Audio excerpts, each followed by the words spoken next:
கல்வித்துறையில் தமிழ்நாட்டின் உரிமையை ஒன்றிய அரசு மதிக்க வேண்டும் என அமைச்சர் கீதா ஜீவன் வலியுறுத்தியுள்ளார். கன்னியாகுமரி மாவட்டம் அம்மாண்டி விளையில் செயல்பட்டு வரும் ஒரு தனியார் பள்ளியில் நடைபெற்ற குழந்தைகள் தின விழாவில் சமூக நலன் மற்றும் மகளிர் உரிமைத்துறை அமைச்சர் கீதா ஜீவன் கலந்து கொண்டு சிறப்புரையாற்றினார். பின்னர் செய்தியாளர்களை சந்தித்த அவர், ஒன்றிய அரசின் கல்வி திட்டங்களை தமிழ்நாடு அரசு எதிர்க்கிறது என்று ஒன்றிய நிதியமைச்சர் சீதாராமன் பேசியது தவறான கருத்து என்று தெரிவித்துள்ளார். கல்வித்துறையில் தமிழ்நாட்டின் உரிமையை ஒன்றிய அரசு மதிக்க வேண்டும் என்றும் அமைச்சர் கீதா ஜீவன் வலியுறுத்தியுள்ளார்.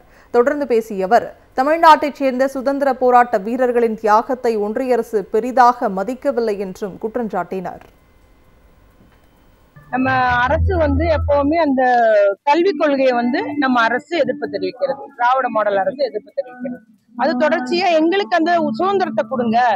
நம்ம நாட்டுல உள்ள நம்ம பகுதியில உள்ள உண்மையிலே ஒண்ணு சொன்னோம்னா வஉசியும் அங்க நம்ம ஒன்றிய அரசுல யாருமே கண்டுக்கிறதே இல்லை. ஆனா வஉசி இந்த சுதந்திரத்துக்காக எவ்வளவு பாடுபட்டான்னு நமக்கு தெரியும். அது போல எண்ணிலடங்கா சுதந்திர தியாகிகள்லாம் நமக்கு இருக்காங்க.